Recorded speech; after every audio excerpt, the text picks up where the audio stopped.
বড়দেরকে প্রণাম আর ছোটোদেরকে ভালোবাসা জানিয়ে আমি শিপ্রা মজুমদার আজকে আবার একটা নতুন রেসিপি নিয়ে তোমাদের কাছে চলে এসেছি। আশা করি রেসিপিটা তোমাদের ভীষণ ভালো লাগবে। তাহলে দেখতে শুরু করা এখন থেকে।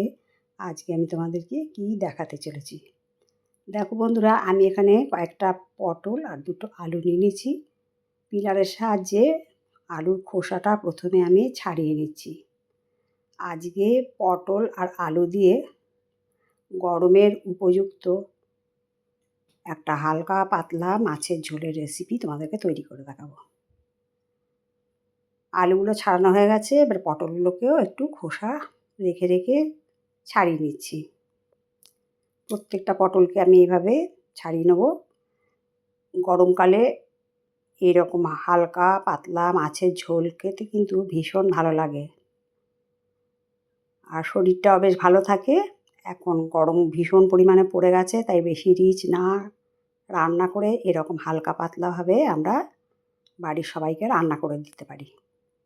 যাই হোক, পটলগুলো সম্পূর্ণ আমার ছাড়ানো হয়ে গেছে। এবারে আলুগুলোকেও আমি এইভাবে দেখো কেটে নিচ্ছি। দুটো আলুকেই আমি এইভাবে কেটে নেব। বন্ধুরা, তোমরাও অনেকেই পটল আলু দিয়ে মাছের ঝোলের রেসিপি তৈরি করো, কিন্তু আমি যেভাবে তৈরি করে রান্না করি বা তৈরি করে তোমাদেরকে আমি দেখাচ্ছি। এই মাছের ঝোলটা হালকা পাতলা হলেও খেতে কিন্তু ভীষণ টেস্ট লাগে। একটা টেস্টি মাছের ঝোল আজকে আমি তোমাদেরকে রান্না করে দেখাবো। যাই হোক, আলু দুটো আমার কাটা হয়ে গেল। এরপরে পটলগুলোকেও কেটে নেব। পটলের সামনে আর পিছনগুলো কেটে নিয়ে দু অর্ধেক করে কেটে নেব। দেখো, এইভাবে আমি সম্পূর্ণ পটল আর আলু কেটে নিয়েছি। এরপর নিয়েছি 5 পিস কাতলা মাছ। আমি পেটি তারপরে গাদা সব কিছু নিয়েই মাছের পিস নিয়েছি, রিং পিস নিয়েছি দুটো। যাই হোক, লবণ আর হলুদ দিয়ে ভালো করে মাখিয়ে নিচ্ছি। লবণ হলুদটা ভালো মতন মাখালে কিন্তু মাছের মধ্যে সুন্দর অ্যাবসর্ব করে, ভালো লাগে। এইভাবে হালকা হাতে ভালো মতন করে সমস্ত মাছের মধ্যে আমি মাখিয়ে মিনিট 10 মতন এটাকে রেখে দেবো। লবণ হলুদটা যদি মাছের মধ্যে ঢোকে তাহলে কিন্তু সেই মাছটা খেতে খুবই ভালো লাগে। দেখো, আমার লবণ হলুদ মাখানো হয়ে গেছে। এখন মিনিট 10 এটাকে রেখে দিতে হবে। যাই হোক, এবার কড়াই নিয়ে নিয়েছি। এখানে পর্যাপ্ত পরিমাণে সর্ষের তেল দিয়ে দিলাম। সর্ষের তেলটা গরম করে চারপাশটা একটু ঘুরিয়ে নিলাম। তেলটা বেশ ভালো মতন করে গরম হয়ে গেছে। এরপর আমি মাছের পিসগুলোকে দিয়ে দিচ্ছি। প্রথমে আমি 3 পিস মাছ ভাজা করে নেব। খুব বেশি কড়া ভাজার দরকার নেই, হালকা করে ভাজা করে নেব। খুব কড়া ভাজা হলে কিন্তু সেই মাছ খেতে একটু ভালো লাগে না, একটু শক্ত লাগে। এক পিঠ ভাজা হয়ে গেছে, আর এক পিঠ আমি উল্টে পাল্টে ভেজে নিলাম। দেখো, ভাজাটা যখন এরকম পর্যায়ে হলো, ঠিক এইরকম করেই কিন্তু মাছ ভাজলে খেতে ভীষণ ভালো লাগে। আমি এই 3 পিস মাছকে তেল ছেঁকে নামিয়ে নেবো। আর দু পিস পেটি ছিল, সেই পেটির মাছগুলোকেও দিয়ে দিলাম। ভাজা মাছগুলোকে বাটির মধ্যে তুলে রাখলাম। আর এইভাবেই হালকা মতন করে এই মাছগুলোকেও দেখো ভেজে আমি নামিয়ে নিচ্ছি। এবার যে তেলটা রইলো তার মধ্যে বেশ কিছুটা জিরের ফোড়ন দিয়ে দিলাম। গোটা জিরে ফোড়নটা যখন বেশ ভালো ভাজা গন্ধ হয়েছে, তার মধ্যে আলু আর পটলটা ছেড়ে দিলাম। খুবই অল্প তেল মশলা দিয়ে আজকে খুব হালকা পাতলা মাছের ঝোল রেসিপিটা তৈরি করে তোমাদেরকে দেখাচ্ছি। গরম গরম ভাতের সাথে কিন্তু এই মাছের ঝোলটা ভীষণ ভালো লাগে খেতে। আর এই এত গরমের মধ্যে বেশি রিচ খাবার না খাওয়াটাই ভালো। যাই হোক, আমি এর মধ্যে লবণ দিয়ে দিলাম আর একটুখানি হলুদ দিয়ে দিলাম।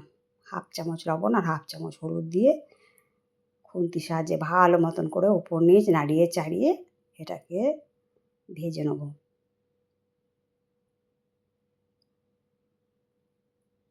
এই সময় আঁচটা আমি মিডিয়াম করে রেখেছি। এভাবে উলট পালট করে পটল আলু সম্পূর্ণটা ভেজে নেব। এরপরে আমি একটা ঢাকনা দিয়ে নিচ্ছি, একটা থালা ঢাকনা নিয়ে নিলাম। মিনিট 3-4 ঢাকনা দেওয়ার পরে আমি ঢাকনা খুলে আবার ভালো করে নাড়িয়ে চাড়িয়ে নেব। দেখো ভাজাটা কিন্তু খুব সুন্দর হয়ে গেছে। ঠিক এরকম পর্যায় পর্যন্ত আলু পটলগুলোকে আমি ভেজে নিলাম। ঢাকনা চাপা দিয়ে ভেজে নিলে ভাজাটা কিন্তু খুব তাড়াতাড়ি সুন্দর সেদ্ধ হয়ে যায়, ভাজা হয়ে যায়। এরপর দিয়ে দিলাম 1/2 ইঞ্চি গ্রেট করা আদা। আদাটা দিয়ে ভালো মতন করে কাঁচা গন্ধ যাওয়া পর্যন্ত এটাকে কষিয়ে নেব।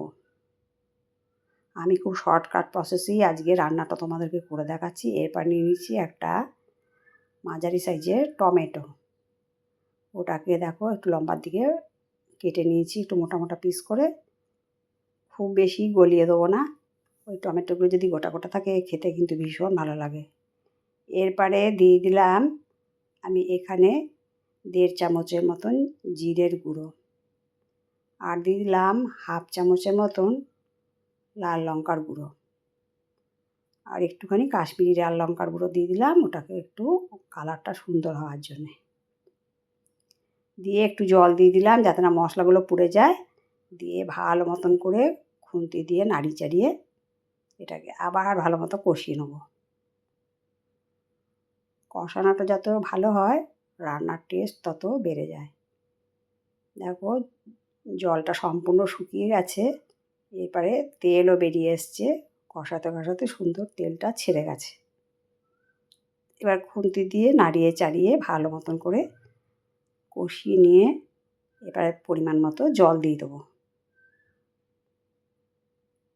দেখো পরিমাণ মতো জল দিয়ে দিলাম।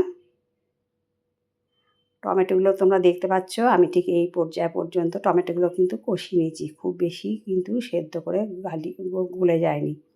এরপরে মাছের পিসগুলোকে ভেজে রেখেছিলাম সেইগুলোকেও দিয়ে দিলাম। এবার ভালো মতন করে সেদ্ধ করে নেব। মাছের ঝোলটা বেশ ভালো মতন করে দেখো ফুটে উঠেছে। কত অল্প উপকরণে ঘরে থাকা মশলাপাতি দিয়ে আজকে আমি হালকা পাতলা মাছের ঝোলের রেসিপি তৈরি করে দেখালাম। কাতলা মাছের ঝোলটা দেখো কত সুন্দর দেখতে লাগছে। আশা করি বন্ধুরা তোমাদের ভালো লেগেছে। যদি ভালো লাগে লাইক শেয়ার কমেন্ট আর সাবস্ক্রাইব করে আমার চ্যানেলের পাশে থেকো। আর যদি কোনো নতুন বন্ধু এসে তাকে অবশ্যই বেল বাটনটা অন করে দিও, তাহলে সমস্ত নোটিফিকেশান তোমাদের কাছে পৌঁছে যাবে। আর তোমাদের সুন্দর সুন্দর কমেন্টসের মাধ্যমে জানিও কেমন লাগলো। তোমাদের সুন্দর সুন্দর কমেন্টস পেলে আমি কিন্তু অন্য একটা রেসিপি তৈরি করতে অনেক উৎসাহ পাই।